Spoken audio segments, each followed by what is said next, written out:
Hello, elegant listeners, and welcome to Go, my favorite sports team. I'm here, your primary host, the sports master himself, the one who has the know-how and can do the things. But Mark is missing.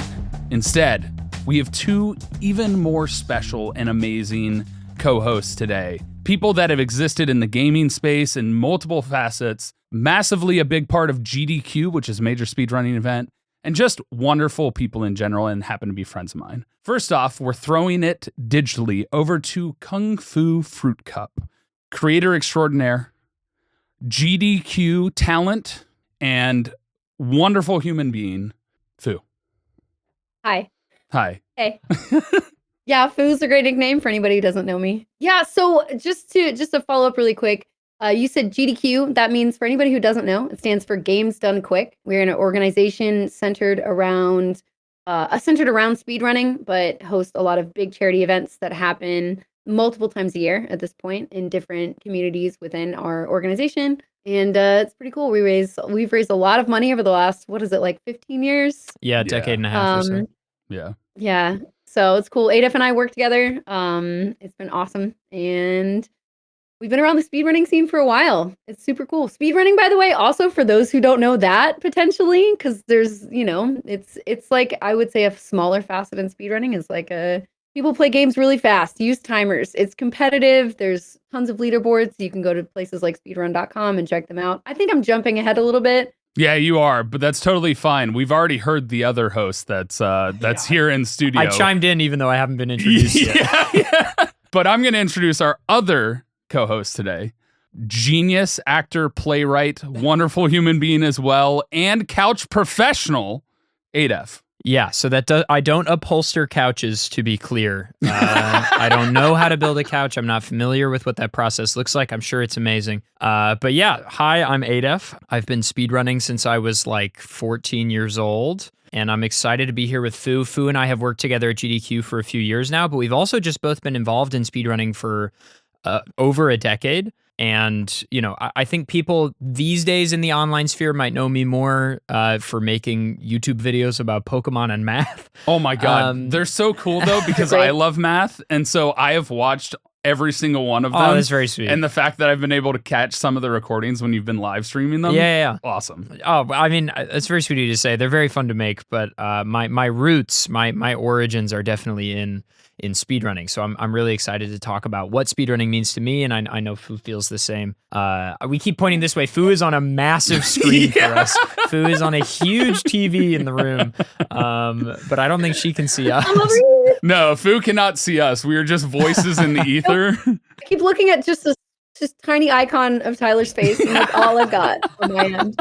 Little circle around it. And then I'm apparently a giant to the other two. Yeah. When I am much shorter than both of them. But you haven't picked up on it. Today we are actually going to be talking about the main esport in my head, and the one that I think of the most, which is speedrunning. And the craziest thing is the origin of speedrunning actually occurred and is considered to be from Doom in 1993, because it had the par time mechanic that was used in the Wolfenstein that came out before it, and also created a feature that allowed players to record and play back gameplay using files called demos or game replays. So in January 1994, the University of Waterloo student Christina Norman created a file transfer protocol server dedicated to compiling demos named the LMP Hall of Fame, named after the LMP file extension by Doom Demos, and Doom speedrunning community began to grow in 1994. Yeah, it's Doom, and also by extension Quake. Were some of the early big speedrunning games, like you said, largely because these demos are replayable. Because as we sort of get into the nitty gritty of the history of speedrunning, a big problem with why speedrunning didn't proliferate further in the 90s and the early 2000s was because video sharing is very difficult. So a lot of early speedruns on console games, if we're lucky, exist in VHSs that people happened to still have in the internet age. And that was like when they were using external cameras to record them cameras in the screen, right? Or very rudimentary VCR stuff. But the reason Doom and Quake proliferated so early and so quickly is because you didn't have to physically record the video. It would record the inputs of the gameplay file, and then you could share that. Which is also interesting because I always figured the first speedrunning game actually existed, and I know we just jumped straight into it. That's sometimes how it works. I would have thought it would have been a racing game, like for perhaps like the old school Mario Kart and SNES or something like that. Which people who don't know that abbreviation, it's Super Nintendo Entertainment System. Yeah, that's it. My brain is just all over the place because it's a racing game. And so by just that alone, you would think, okay, so a racing game where you're literally trying to get from start to finish in the fastest way possible lends itself to literally being the closest thing to being a sport, because racing and car racing is a sport. So that you would think would be speedrunning, because that's point A to point B, the track, and it's I don't know if SNES had an actual timer, but you would think just based off of that. I think, and I'd be interested to hear what Fu thinks about this too, but I think that a lot of racing games and also early arcade games that were racers, people did compete to beat them quickly, but I think a big shift was from high score to timing. High score was the biggest way that retro gamers competed and stuff for the most part in the 90s and the 80s and the early 2000s. And racing games a lot of times would have scores. I don't know the exact history myself, but I think there are time trials, like people who cared a lot about how quickly they were doing, first lap or 3-lap or whatever on racing games. But I don't know when exactly the switch happened of Doom is a game that we can play quickly, but it's not a racing game. But how quickly can I beat it? I don't know. Yeah, I mean, I think that there's a lot to say around the genre of games and what it encourages you to do. And I think that while I do totally understand your thought process, Tyler, on that, seeing people speedrunning for the last over a decade now, with my personal experience, it's like seeing the things that they gravitate to the most tends to be games that have some of the biggest fan bases, is going to draw in the most people. But not only that, its movement is a very interesting thing in gaming. And I think people like to not only take advantage of a time trial, I want to be fast, but how can I be faster at this because of how I'm moving in it? Platformers are huge, right? Think about some of the biggest games.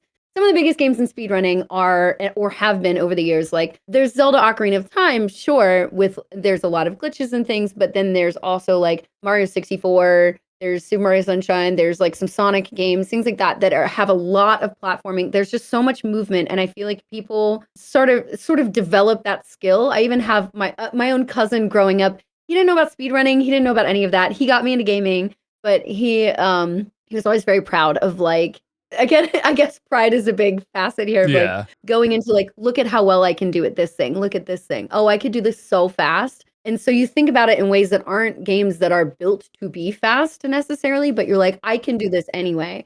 And that makes sense to me with Doom because of the way in which Doom Guy, especially with the OG Doom games, just held through a level. You can really hold that momentum. And I think that literally carries people through sections and be how can I do better at this? Or showing off to your friends, etc. I think that kind of garnered a vibe of wanting to get better, and then that skill just kind of lends itself naturally into a speed run. Yeah, and so as we continue through the history, the NSD website, which became the Speed Demos Archive in 1998, which just had Quake speedruns until 2003, then had Metroid Prime get uploaded. The site began accepting runs to games, and one of the biggest issues that ran into in early speedrunning was that people could submit for records and there was no public information, and there were concerns about validity of different runs. And so that all changed in 2005 when YouTube came about, and then people were able to actively record and basically confirm the validity of a run. And then speedrun.com got launched in 2013. As that continued on, speedrunning began to grow to more and more games. Yeah. And so that's really cool in and of itself. But because of that, because I know your guys' age, I'm actually really curious about you said your cousin got you big into gaming, Fu? Yes. What was your guys' gaming origin story and how you actually made it into the speedrunning? We got a little bit from you, Fu, so I'm going to throw it at Adef real quick. I have older siblings, 3 older siblings who all gamed presumably before I was born. And so for me, gaming was just something that was in my family when I, was growing up. When I tell my speedrunning origin story, I feel like this is an important puzzle piece, which is that when I was very, very young, my first game was Pokemon Red and Blue on the Game Boy. And I didn't know what saving was. I didn't know that was a thing. And so I would wake up in the morning, turn the game on, and play until my mom said it was time for breakfast. And then I would just turn the game off and go downstairs. But I had no reservations about that because I just thought it was how it was. Which it was, because before the Game Boy, and when That is how it was. Yes. You just played until you couldn't anymore. So I literally grew up with the Sega Game Gear. Yeah. And that one had no save states. And so my mom, for the longest time, was the only person in our family that beat the Sonic game that we had, because she would literally plug it in and be like, you are not allowed to touch this. She would beat the game. Now, I tried when I was a kid. My brother tried when I was a kid. I'm pretty sure my dad beat it, understanding that didn't have a save state, and you literally would have that thing plugged in for days and hope it didn't freeze. So that logic makes sense to me. For me, it was like, how far can I get in the allotted time that I have? And so I think that makes sense. That plus my ability to be okay with starting over, those are two very key facets of speedrunning, like acceptance of resets and desire to go quickly. And so as I continued through my gaming journey, I remember trying to beat Wind Waker as quickly as I could when I was a kid. And then eventually in 2012, I had started playing Mega Man 1, which is an NES game, and I fell in love with the game, and I was beating it every day. And then that sort of naturally leaned into, okay, well, now I'm beating it in under an hour. Are there people online who have tried to beat it faster than that?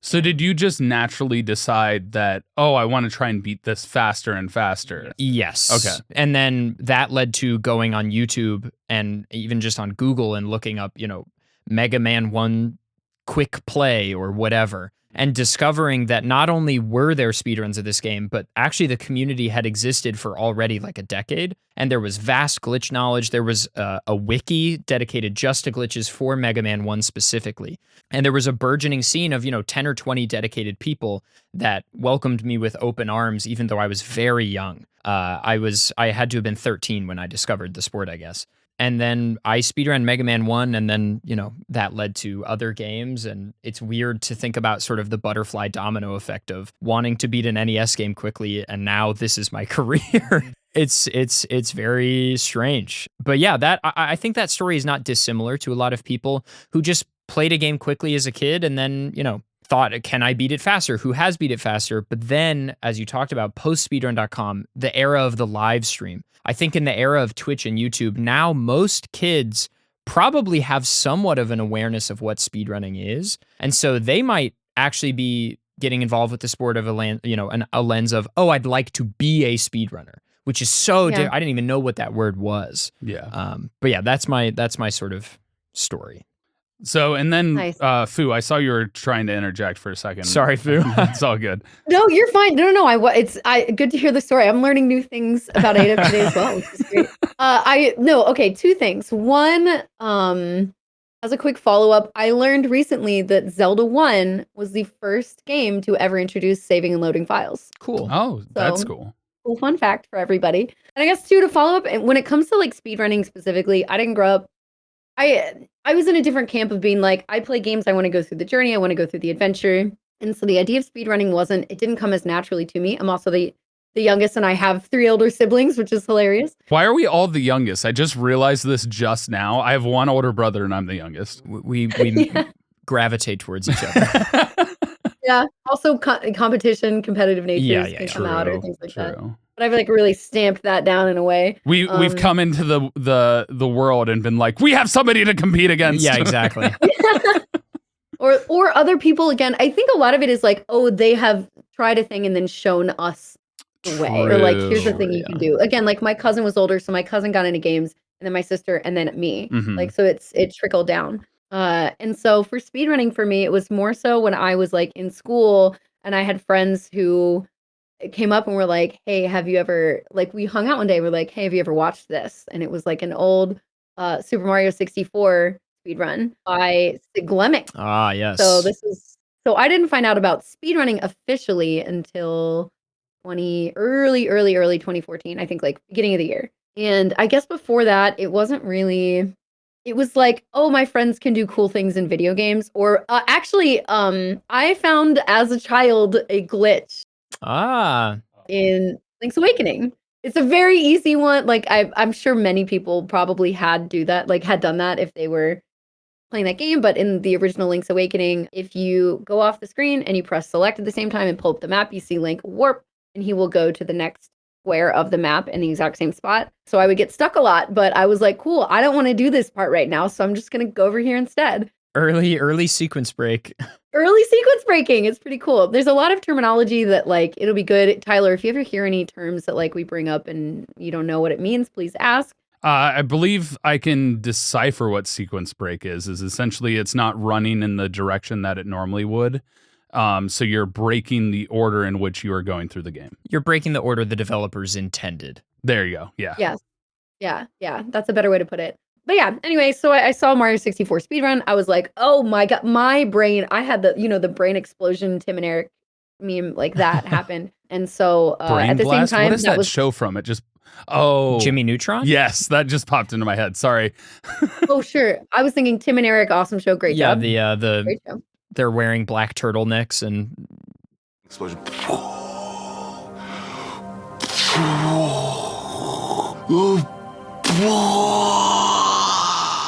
I don't know that show for whatever reason. I know Jimmy Neutron. Sorry, continue. No, you're good. You're totally good. Yeah, that was an era when Twitch, which is the platform that we're on a lot of the time, especially GDQ right now, when they were doing Twitch Plays Pokemon, and it was people could all put inputs in the chat, and then it would move the characters. That was cool, but like so that in combination with speedrunning, it got me invested in the site, and then I was like, okay, I'll make an account. I started looking for people who played the games that I loved growing up. So I think the thing that also drew me to speedrunning is that I'm very nostalgic. I'm a very nostalgic gamer. And so if I found a game I liked, I would play it multiple times. And so seeing somebody do the same experience, but then do it much quicker and use strategies and movement and glitches and things that I had never heard of, seen of, or thought of, was really mind-blowing and really eye-opening. And so I just like mass followed people. It was like Zelda and Mario games and Sonic, and it's like many of the people that I know today come from that community that it's all spread out. But I just like started ingesting a ton of speedrunning content, and then tried my hand at it later that year. Kirby 64, the Crystal Shards, so good. That was my first ever speed game, and then I picked up a handful of things over the years. But it was more so like being a part of it and watching it and watching the way in which people were working on speedrunning was super fascinating to me. Yeah, and so the other thing that I want to ask you about, sorry to keep it on Foo, but no, you're fine. Growing up, one of the biggest things I know there's a lot of barriers to, and it still exists today, unfortunately, being a girl in gaming and trying to get into being like very technical, because speedrunning is very technical. There's like different tricks that are like you have to be frame perfect, which means it has to be the button press on the exact frame for something to actually work, for you to succeed in the move or trick you're doing. And so growing up and trying to get through gaming and get through speedrunning and into this category that is more sport-like, did you have or feel any resistance or struggles in that category because you are a woman? Yes, I sure did. Not to like a drastic extent, but it definitely was present. I would also say like, and I'm sure Adef, you remember this as well, but like 10 years ago, speedrunning is at this point where, especially when it was being live streamed, people were a lot more gatekeepy, to be honest. It was like more of a coveted niche, I think, in gaming, because people were just, I don't know, maybe it was due to the pride that was happening or the people that were involved. When you're like, no, this is my cool thing, and now more people are learning about it. Maybe that was an element there, but the term sellout was very popular for a while. Sellout was huge back then. If anybody who speedran tried to make, tried to have any success as a creator. Remember, speedrunners were some of the first people to get subscription buttons on Twitch. Like I think Trihex was one of the first people to get a sub button, and the insult, you would not believe the things that were said to these creators for just trying to make a dime. It is truly, the landscape has changed so much. Yeah, because I experienced that on the side with YouTube and with like Mark and a bunch of my other friends, that people are like, oh my God, you're getting brand deals. You're such a sellout. Like, which is crazy to me because thinking about it back then, it's like your audience was what made you money. So you would think that an audience in general would actually be like, oh, cool, I don't have to pay for you to succeed. Now I can actually let you get these brand deals to succeed as it's an advertising. But I also understood the resistance to ads. So like from the dichotomy that existed, it was like, it went from feeling like it was free content to it's no longer free, I guess, in their perspective. Yeah, so that came into play. Also, sometimes I wouldn't even be speedrunning. I would just be casually gaming, but in a game category that tended to be popular for speedruns as it was getting bigger on Twitch and places like that. And people would come in and I've seen comments or actual chat messages in my own stream, things like that, of people being like pissed that if my viewer count exceeded theirs, but they were much better at the game than I was. And I was like, I'm just here. I mean, at the end of the day, it's like, it's it is a form of entertainment. And I know that there is like a competitive nature, which is why we're here on this podcast talking about it. But just gaming in general, it is much better than it used to be. There are like women and femmes led divisions in speedrunning now that are popular, like, and to also help encourage more women to try out speedrunning, to like keep growing that part of the speedrunning world, which is really cool to see. Like Frame Fatales, like Lady Arcaders. There's multiple groups that have come up. We used to have one ourselves, and then I kind of got more invested in the GDQ scene. But so it's gotten a lot better. But Yeah. I was gonna bring up Frame Fatales. I always say flame, and for whatever reason, I'm like, it's on fire because it's a fire show. Flame is our summer event, and Frost is our winter event. Okay, so you're not wrong. And the overall group is called Frame. Got it. Which makes sense because frame perfect moves and different stuff in speedrunning. So the reason I brought that up is because one of the biggest reasons why this podcast exists is to no longer gatekeep sports. The whole premise of Go My Favorite Sports Team and me teaching Mark Sports is to open the world of sports to people who didn't grow up with it and have the barrier to entry because of jargon and people talking about stats and things like that. And so being able to talk about that issue that exists across different sports is also important, but people who experience it individually as well, which is why I wanted to bring that up. The other thing I wanted to talk about is going into it. I'm going to go to Adef real quick. Your experience in general, more traditional sports, stuff that isn't speed running and stuff like that. What that was like growing up for you, what sports you potentially participated in, and how you feel like that relates and converts to the current speed running to be considered a sport. Because we've been calling it a sport this whole time. Right. There are plenty of people all over the world that'll probably be like, that's not a sport. Right. And so I kind of want to get your experience of what you've done sport wise and how you feel like it relates. And then I'll throw that same question over to you, Fu. I had a single mom growing up, and she would work. So especially on the summers, but also any day after school, basically free babysitting was enrolling me in sports. So I played everything growing up, like everything. I played baseball, soccer, football, both flag and tackle, track and field, cross country, swimming, like literally tennis. Underwater basket weaving. Yeah, I was... Yeah.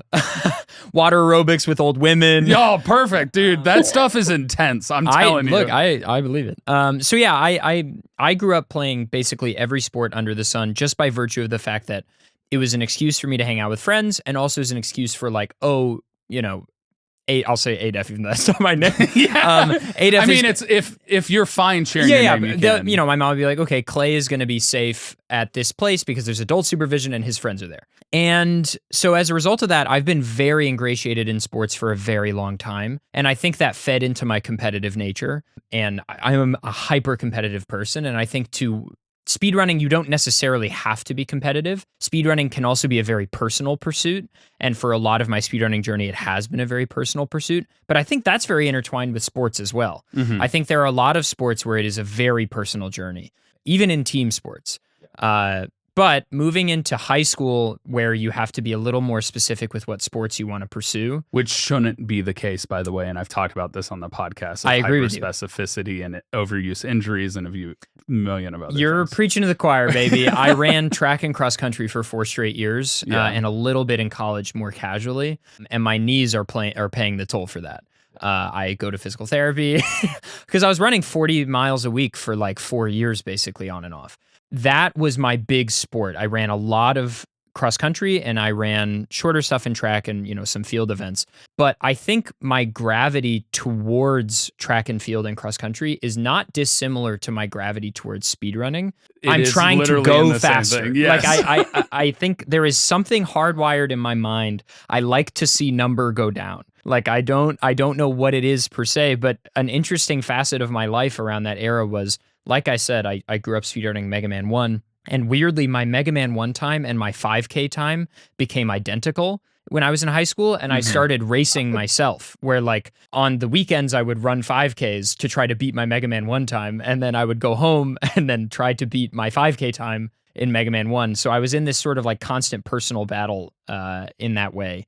So that's sort of how sports for me relate. But I think in the broader sense, for people who I think somewhat, justifiably are confused at the fact of calling esports a sport or for calling speedrunning specifically a sport. I think that's very justifiable. It feels very counterintuitive, especially in the face of like, okay, well, sports are a very physical activity that you do typically in some kind of coordinated way, often for an audience.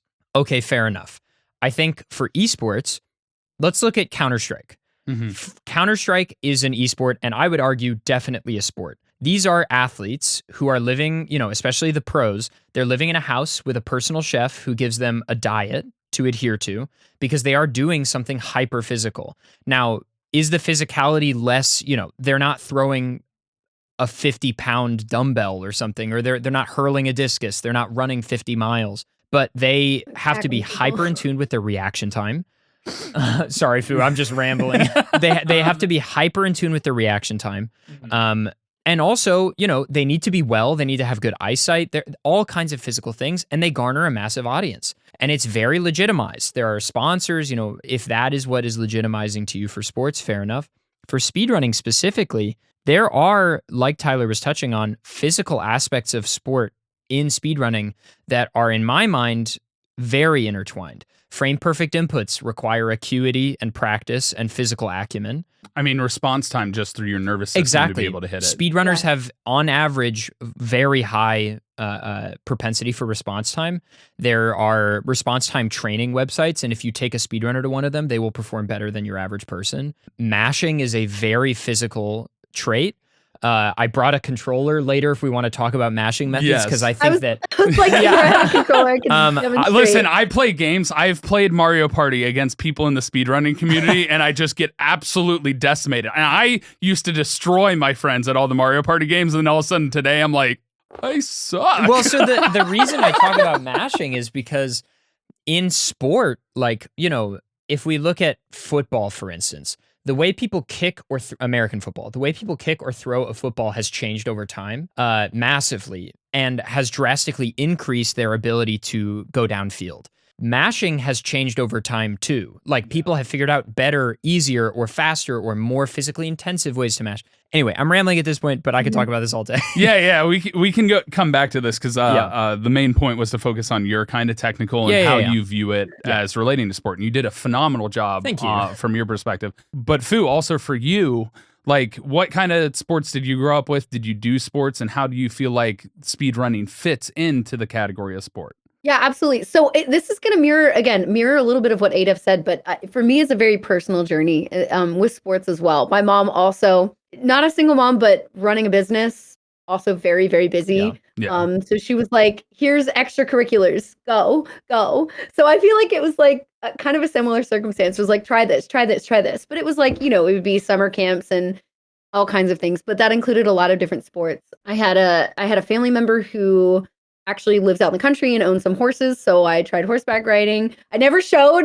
That was like, again, like a lot of this, like trying all kinds of sports at school. Did like softball. I'm thinking of all my extracurriculars now. And I'm like, no, cut out the musical stuff. You can talk about the musical stuff. You can talk about whatever you want. No, it's okay. I mean, that was an element. Again, a lot of very personal experiences. She put me in like ballet, tap and jazz, gymnastics. I said softball. I did volleyball. I was never into running. But I also love snow sports. There was ice skating, and then skiing and snowboarding specifically. I think I bring up snowboarding because I got into it a lot, and growing up, I loved being the one that snowboarder that could keep up with the skiers. And so I really I had a lot of pride in like being fast and being able to be like, no, I can keep up. I can like make it down the mountain. I will go down faster than you, and I can like retain control. And so I think there was a lot of like, I was too shy to do certain competitive things like try out for actual races. But so for me, it was a very personal journey, like Adef was saying, of like trying to be better at the things that I was doing. So it was less in a like sport nature of that, of like with a team or with a bunch of other people, but me trying to be like, I want to be better at this. How can I continue to improve my skills at this? And so like boarding was like a really big thing for that for me. And so I think that speedrunning made a lot of sense to at least try out, and was exciting because it was how can I get better at this? And that's why it's cool to have the leaderboards, but not always be in a circumstance in which you are competing directly against other people at the same time. Like not at a live event necessarily. It's like you're just competing against your own time and your previous Yes. establishment, which is a lot of what practice and racing and those things do. So it relates a lot to speedrunning as well. Yes. Yeah. So I think that that's how mine personally went. But I will say, to just like piggyback off of all of this, when it comes to more of the competitive nature, if we're talking about speedrunning, it's not like at an esports stadium necessarily, but we do have our events, and not just Games Done Quick, but other events that are focused on speedrunning. You've got like ESA, there was Pace for a while, there was like a bunch. I'm sure Adef can list more because I just would have to like. I know there was a big Mario event that just happened like a couple months ago. I would say the biggest not mentioned so far is probably Speedon, which is Speedon is like that's a thing that I was learning about more recently in a French charity speedrunning marathon, and they are raising tons of money. I don't know. I think it's because of GDQ that speedrunning and charity have sort of become so intertwined in our more exhibition style format, right? Because you don't necessarily need charity to have an exhibition. Right. And it's not always the case, but it is often the case in speedrunning. It is often the case. I think that's just because GDQ laid the groundwork, probably. Yeah, and we'll talk about that in the next episode because we're getting so much. This is going to be a 2-episode recording. So, I was just going to say, like, then for these events, you'll see instances of people like, yes, there's individual people running their games and showing off their skills. But then there are like a number of races that happen every single event. And it's really cool to like see people like either hit world records or just like see how the races go down. Like we have 4 players. Sometimes there are like even relay races, things like that. So it's really interesting to see how multiple people come into the fray and go up against each other. Adef, I know you've like have done that yourself on stage as well. And just like seeing those things happen, I think is really cool. And the variety in which it's like, hey, not only can we do just how fast can we get from A to B in this game, but what are other things that we can do within the means of the game to continue to like test our skills, like tossing stuff around in a game, like randomizing things or setting different categories to try to hit, and then having the competition adjust accordingly for that. It's really cool to see all of that go down. Yeah. So on our podcast, one of the biggest things we do is we kind of tell people what is and isn't a sport. And that's mostly comes down to me.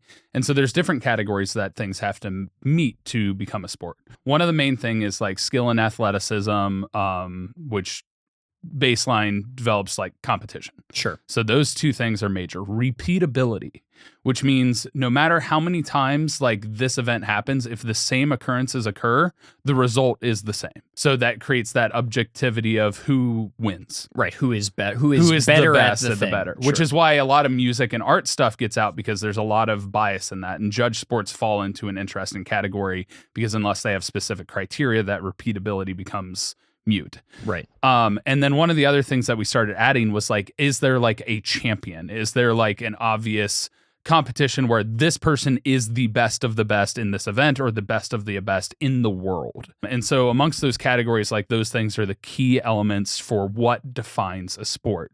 And from what I've done and what research I've done, speedrunning 100% falls into that in every aspect. But the one thing that I feel like I haven't been able to find and I've been trying to find is kind of like tournaments or head-to-head racing or things like that, to where it's like who wins at this event versus obviously speedrunning.com, you have the world record and it's verified and it's, everyone can see it. Usually there's a video to go along with it. But are there events where there's actual head-to-head competitions in that moment. Because I know Yes. Tetris has that, which also you talked about controller thing and the whole claw mechanic and stuff. Right. But if you don't mind, I can jump in and sort of sure. So right, most of speedrunning is asynchronous. Because, player A doing a world record attempt at Mario 64 70 star, they can do that when player B is asleep. And then let's say player A sets a world record, player B can then respond a week from now or a year from now or as the game develops. So from that lens, there's not much head-to-head in real time, right? But there is that real feeling of player A and player B might be motivating each other, which I think does actually happen in synchronous sports as well. If you think about something like the long jump, right? Yeah. So obviously, official long jump world records happen at sanctioned meets. But if I set a world record at a sanctioned meet in Mexico City, maybe the people I'm competing against, we're competing for a gold medal, but in the back of my mind, there's the secondary objective of if I set a world record, then asynchronously, someone at a meet in Rio 2 years from now could try to beat that. So I think that is very similar. But as far as actual legitimate in-person head-to-heads or just real-time head-to-heads, individual speedrunning communities run tournaments every year. And oftentimes it'll just be bragging rights or something like that. But they are taking, hey, we might have an invitational or it might be open. Anybody in the Twilight Princess, I think about this one because the one I've participated in, Twilight Princess has a yearly speedrunning community. Which is a Zelda game. Yes, a Zelda game, Twilight Princess. They have a yearly speedrunning tournament called Wolf Dash. And Wolf Dash will, have... It changes year to year, but 10 to 30 or 40 entrants, people who are very competitive at speedrunning Twilight Princess that are competing against each other.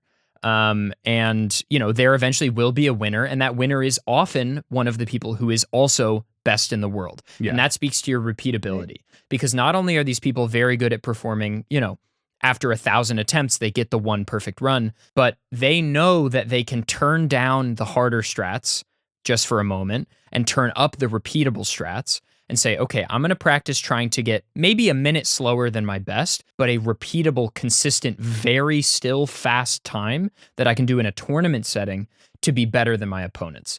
And this, there are in-person events. I think Pace Fu had in-person Mario speedrunning invitationals. Ludwig also did something with Mario Maker where he had two teams kind of like competing against each other. Yeah, so there'll be like, further.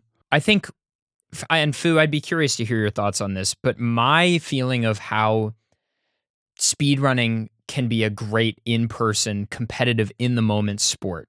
Head-to-head races on stage are really exciting. There's no denying it. And they happen at GDQ every year. There are dedicated tournaments every year. However, I think that since speedrunning is so much about doing as many attempts as you can to get the best thing you can, a cool method of speedrunning tournaments that have come out in recent years are called like least time tournaments, or I think they might have another name, where basically you gather 10 players in person and you give them 2 days. So they have like 2 days to get the lowest time they can within that 2-day window, and then that's the competition. They're all sitting together at adjacent televisions or whatever, and they just have a finite amount of time to set a record. Chase the Record is another example of this. That's really cool to me because it's still synchronous in a sense. They're all together and it's a limited window that they must play within. But it's sort of like golf, right? Well, it's also like pole vault or high jump or long jump because you're not doing it at the same time. Exactly. You're alternating and trying to one-up Right, each you're other. not both pole vaulting at the exact same moment because there's only one landing pad. That would actually be really fun. It would be really sick. Directions, and then they have to duel at the top to get over the bar. who's gonna jump? A little in? dangerous. A little dangerous. I actually thought of 2 more examples to bring up that are like synchronous styles of speedrunning with like a bunch of different people. And one of them, I'm just going to mention this really quick, is very silly, but like at events like a Games Done Quick, for example, we've had less official, like unofficial races of where a bunch of people, they will confer on the same game and get the same very cheap game. Often like it's in like the bin of other games, like over in, like an old gaming store or whatever. So you go grab this like $3 game, and then like 20 people will sit down at all of these practice tables, because at events like a GDQ, they'll have a whole practice room with like tons of monitors where you can set up your console. So people will like bring the console and set things up, and then like 20 people will all play this really bad game without ever having played it before, and see who can get through it fastest, which is really silly and fun. So that's more of like a fun way to do it. Which is also crazy because that's what popped into my head is like taking a game nobody's played, like a brand new launch game or like you said, an old game, and literally bringing a bunch of people in. It's like, all right, who can do it best right now? Go. Right. Yeah. So we've done that like in a very unofficial manner at those events. But then also, we should mention the 602 and other, other things like that. They're like bigger competitions that happen. So I'll explain. So twice a year, there are multiple, it's often twice a year, sometimes just once. It just depends on what it is. But they're big game series like Mario, Sonic.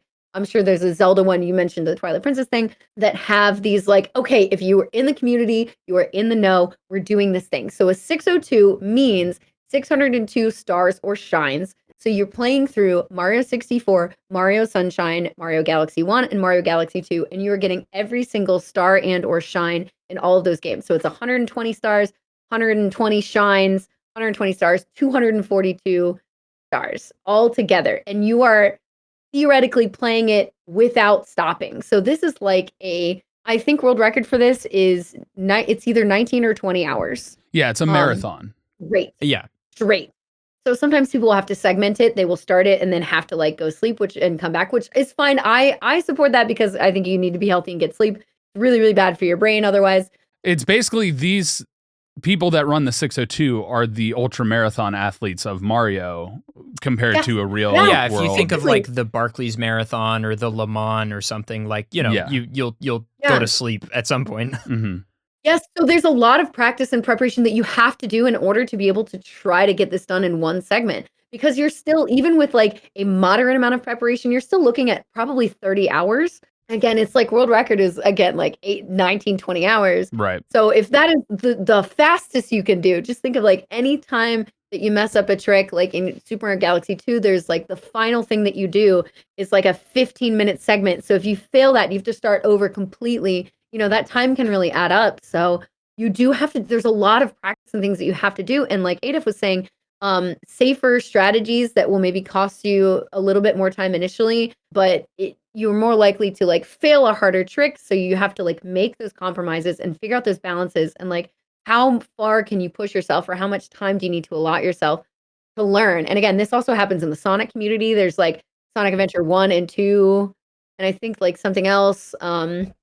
And I know there are others, but those exist. So those communities will come together and be like, okay, we're starting this now. And then it also is very supportive as well, because anytime like, so when the first person is finished with the 602 specifically, they will then take all of their viewers and go into the next person. And they always keep that train rolling to continue to support people and say, you can finish this, you can do it. So it's got that like really cool supportive nature that you can see in competition. Like if you're like at a race, you're running and you have everybody cheering you on the sidelines. Exactly. Yeah. It feels like that. It's really nice. I like the idea. So because ultra marathons exist, obviously people can do these long running events and do things like that. But I like the idea. You mentioned Le Mans. And Le Mans, the thing is drivers switch out so they can sleep. I imagine that as a category for the 602 maybe exists, but I've not heard of it. Most of the time it's just one runner, because that would be cool. Yeah. Like Could be cool handoff. to have like an invitational with a couple of 4-player teams, or even just 2-player teams where like, okay, I'll do Super Mario 64 and then my teammate will do Sunshine and then I'll go to sleep or whatever. Could be very cool. There have been relay races. We did in the Zelda community. There's something called the 3D Zelda Challenge, which is basically playing all of the 3D Zelda titles back to back. Yeah. So starting with Ocarina of Time and now up through Tears of the Kingdom.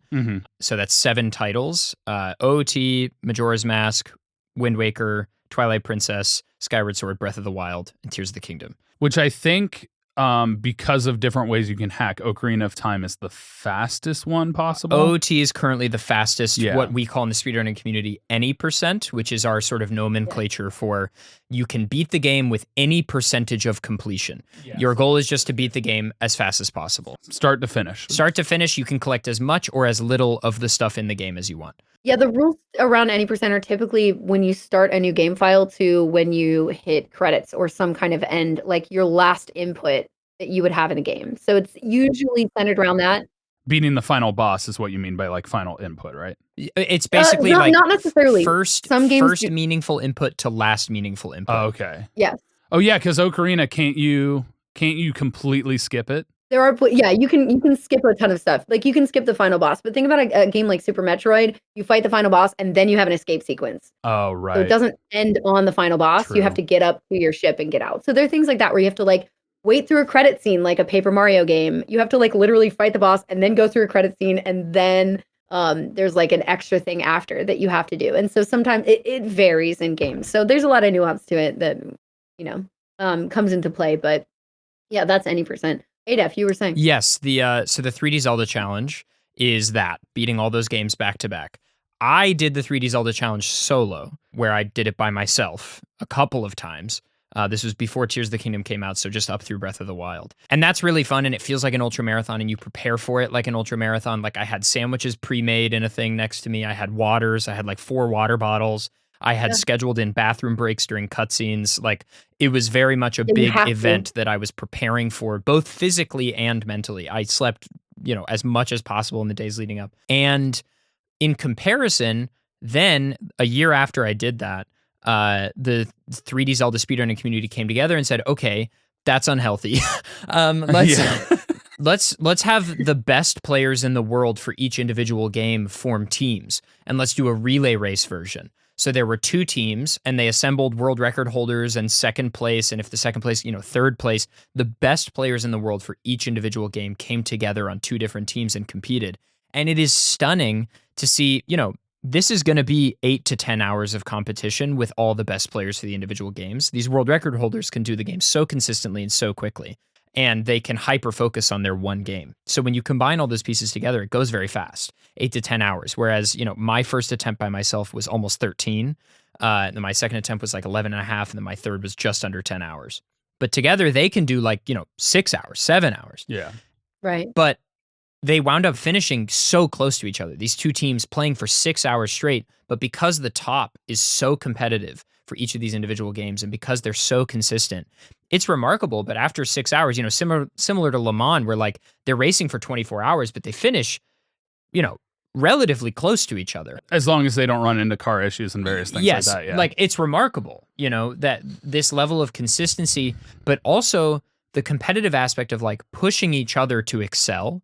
In speedrunning, there are often world record contentions between 2 players, and the game is pushed far further than anyone ever thought was possible because 2 people are pushing each other. And that happens in sport all the time. Oh, yeah. I mean, even as technology advances and stuff like that, where you send technology, like the training methods and the athleticism of people today versus in the past, because the amount of more dedicated time, the more knowledge about the human body and how to do muscle development, and then also just the genetic sequencing. Sometimes, much like horse racing, you just get somebody who's an absolute specimen like Secretariat was that can just dominate in their category of sport. Well, and also that happens sport dynasties too. Like, if you think about the fact that like LeBron's son is also in the NBA. Nepotism aside, nepotism aside, there is no denying that like if you are a remarkable athlete, your offspring, especially if you wind up marrying or having a child with someone who's also a remarkable athlete.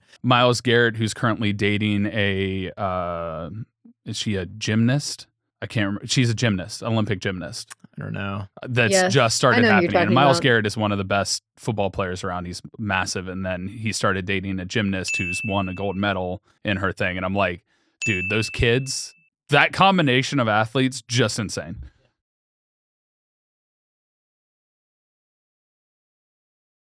But yeah, I see what you mean entirely. And so we're running out of time for this first episode, which is crazy to me. I feel like I can talk about this with you guys all the time, which is really cool. But next episode, we're going to focus on Games Done Quick and what they do. It'll actually air the week of Games Done Quick. Cool. So before we get into that episode, I actually want to give you guys an opportunity to talk about GDQ briefly, what the schedule is like, when it's occurring, who it's fundraising for, just to kind of shout it out, and then we'll do a complete episode talking about the event Games Done Quick. But at the same time, I'm going to ask you guys the main thing. Our title for the podcast is Go My Favorite Sports Team. Now, I don't know if you guys are big into fans of sport, but the main question we ask every guest is who's your favorite sports team and what that athlete is. But we're going to start with GDQ and do that shout out real quick. All right. So this upcoming Games Done Quick event is called Summer Games Done Quick. Hilariously enough, the winter one is not called winter. It's called Awesome Games Done Quick. Don't worry about it. Because winter has a W in it. Awesome has a W. It's just a W. You know what? You're right. That's true. Sorry, go on. Yeah. So this upcoming Summer Games Done Quick, or we just call it SGDQ, is going to be July 6th through the 12th or 13th, featuring all kinds of really cool stuff. You can always go to gamesdonequick.com/schedule to check out the schedule of what we have. Again, it's a mix of individual speedruns of all kinds of different categories, races. We do have a relay like we were talking about. We also have a couple of like really cool showcases. We like to feature people who are doing like high level like rhythm games or other types of showcases. I'll actually be doing one of those, and that'll be really fun. So it's a really cool event. We also have all kinds of things there in person that you can do when you attend. It's turning into essentially like a mini convention. So growing from like a just pure marathon space to like there are other things you can do when you go in person, like not only the practice areas, but we have panels, and we have this will be our first time with an artist alley and a dev alley, and we have an escape room. An escape room and things. Which is speedrunning in real life. So. Yeah. Yes, exactly. A really big and important thing to note is that this all of our SGDQs support Doctors Without Borders, or Médecins Sans Frontières. So we will shorten that to MSF a lot of times when we're talking, especially live on broadcast. We tend to raise an average of, I would say, around $2.5 million, which is massive. In a week per event. Yeah. It is 24 hours a day. So you can always tune in and something will be happening. So it's just game after game. We have like a dual stage setup, people, where things are happening all the time. And then Adef and I are constantly around the mainstream room, working or setting up for things or helping with things. So we're part of that. But yeah, we support MSF in the summer, and we support the Prevent Cancer Foundation in the winters. So we're very excited to once again be working with MSF this summer and all the amazing things that they do. I just had the opportunity to chat with their CEO, and she is incredible. It was very intimidating, honestly, even with like 7 or 8 years of interviewing under my belt, to speak with her, because she's like an accomplished award-winning journalist who has been working with MSF for almost 20 years. And she exuded a lot of like energy where I was like, good job after. It was she's great. So I'm really excited for that to air. But yeah, you can go check out the schedule anytime. Adef, anything you want to follow up with? Yeah, there? we stream on Twitch. So twitch.tv/ you can just put in GDQ at the end of the URL. So twitch.tv/GDQ or /Games Done Quick. We'll be live literally 24 hours a day for 7 days straight. It's a lot like a traditional telethon, if you're familiar. And we'll be raising money and showing off amazing speed runs and challenge runs and showcases all week. It's an amazing event. It's a thrill to be a part of. Fu and I are very lucky to have a hand in the creation aspect. Fu and I specifically lead what happens in between runs. So when they're setting up the next run, Fu and I or our team will often be on screen interviewing people or doing game shows or just having something to keep everybody's attention, which is really awesome. And it's all really things. Sorry, what'd you say, Fu? So it's been really fun. Yeah. And for all information about GDQ, if you have any questions about anything or the event, gdq.gg. We'll give you schedule, information about the organization, donate, everything you could want. Oh man, I'm still using the old. You can go to gamesdonequick.com as well. It they both leads to work. the same. It will redirect you to what I said. But we have all of that, and I think I was going to say something else, but it's gone. So. We also have a YouTube channel. We upload all of our stuff on YouTube. So if you missed a run and you want to go back and watch it, it's like, I would say almost instantaneously. Like you can go back very quickly. I know one from last year that stuck out for a lot of people and it went viral was the live band running. And they did that because the audio for that game is... Yeah, Crazy Taxi, the audio is copyright claims. Yeah, so the band was like over so top. we had a live band play the music so that it would be, not DMCA'd. Yeah, while the person was speedrunning. It was super fun. So to wrap it up, we're going to go into your favorite sports team or athlete, and then I'll let you shout out what you want to. And I'm going to go ahead and throw it to you, Fu, to go ahead and say your favorite sports team, and then shout out where people can find you, where they can enjoy your content, because you both are phenomenal content creators. I've watched both your guys' streams. I've watched videos on both your guys' channels. So go ahead, Fu. Okay, well, as like just a gamer, just a gamer and theater person. I didn't grow up being as invested in sports, and kind of where I live, we don't have as many major sports around me, actually. So I feel like I'd be very remiss, and Bird would be very, very upset if I did not say the Golden State Warriors, because I fully expected this. what he loves. I've learned a ton about sports, not only from you, Tyler, but also from Bird, my partner, and I have a lot more I can add to a conversation nowadays, which is really fun, especially for like basketball, football, wrestling. I know you've talked about, and it's like another whole like counting this as a sport thing, which is fun. But yeah, I feel like I have a lot more to add to a conversation now. But yeah, Bird's very proud whenever I can talk about anything with basketball or the Warriors. So that's who I'm gonna go with. And you can catch me anywhere, Kung Fu Fruit Cup. I'm everywhere. It's just by that name. I'm on Twitch. I post on YouTube sometimes. I'll have a cool post. I'm not sure when this is airing exactly, but I just got to go up and preview Donkey Kong Bonanza, and so I'll have some cool content related to that coming out soon. Sick. And then for you, Adef? I grew up in Kansas City, and the era in which I was a child, all of our sports teams were very bad, or at the very least, just not great. But I have always been a diehard Chiefs and Royals fan my whole life, and I have been very exceptionally fortunate to now be the hated team. It's just very funny to me. You know, growing up, the Patriots and Tom Brady were our enemy, and now it seems Patty M, we're the enemy now. So the only reason I don't like the Chiefs is because of Patrick Mahomes' family. Sure, fair enough. Not because of him, but yeah. I can't speak too much to that, but I do understand it. But I've been very fortunate. I was in high school when the Royals went to the World Series, which was amazing. I think I'm going to say the Royals. I don't keep up with baseball as much these days, especially now that I live so far from home. But being able to witness a Royals World Series when I was in high school, and then a Royals World Series win, 2 playoff berths, 2 years in a row, and then a World Series win, was so huge for me as a big fan. You had Johnny Cueto, who used to be a Red at one point. And then on the Chiefs side, it's just been so wild to be in so many Super Bowls. After my whole childhood, we were like one of the laughing stocks of the NFL. So one of my best friends growing up was a Chiefs fan. So Priest Holmes, massive fan of that. Dante Hall. I mean, we've had some amazing athletes come through the Chiefs. I would say, though, my favorite athlete, it's hard to say. I've become a very religious climber over the last 5 years. I've been climbing 3 times a week for like 5 years. And so how have we not climbed together? I don't know.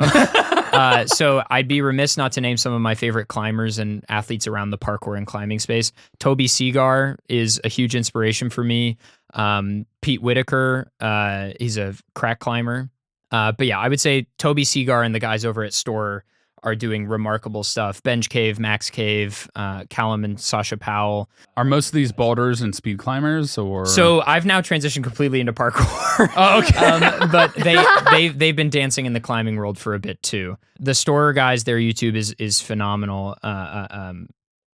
Josh Burnett Blake, that's who I'm missing from their core team, and Drew Taylor. Those Store guys are incredible. But on the climbing side, Pete Whitaker is a big inspiration. Alex Honnold, obviously an inspiration. Well, Alex Honnold was on our podcast. So. That's remarkable. Alex is incredible. I will say, final sports thing that is important to me, a quote that I try to live my life by is a quote from the late great Steve Prefontaine, who's an incredible runner who tragically passed years ago. His quote is, "To give anything less than your best is to sacrifice the gift." I love that quote. And so for me, that, not to button it, but like speedrunning is very emblematic of that to me. It is such a gift to be able to play video games as like a pastime. And if you choose to do it quickly or competitively, that's amazing. And, if speedrunning is a solo pursuit most of the time, then it's a very personal pursuit. And in any personal pursuit like that, any form of self-betterment, I feel it is so important to we're lucky to be alive. We're lucky to be able to do what we do and have mobility and the ability to play and run. And so to give anything less than your best is to sacrifice the gift. That's Steve Prefontaine. Wow. Where can people find you and enjoy your content, Adef? I'm Adef on everything. ADEF. If you want to watch a guy scream about math and Pokemon, I'm on YouTube. Dude, I love that stuff, which also speaks to why baseball was your top, because that's why I love baseball. It's big on stats. Yeah. Oh, I be consuming John Boy Media videos every day. But that's going to do it for this episode. Make sure and check out both of our wonderful guests on their respective channels. They're wonderful human beings. Their content is phenomenal. I can't speak more highly of these two. But you can support the podcast by going to store.gmfst.com. It may be down currently, but we are working on getting new merch back up. We're in the process of switching companies, and hopefully it'll be back up soon with brand new stuff for you guys to enjoy. If you want to contribute to the podcast, you can go to reddit.com/r/gmfst. You can hit me with accuses. You can yell from your high horse if you don't think speedrunning or gaming should be a sport. You can add episode suggestions, and one of the big things you can do for us, adding news, especially international, because unfortunately the world is segmented, and so if stuff is happening overseas, we're less likely to see it because we're going to focus on what's more local with the U.S. news. So thank you guys so much for watching. Thank you to both of you for joining me. Thanks for having us on. And we'll actually all see you in the next episode as we highlight GDQ as it is happening. So stay tuned. Bye.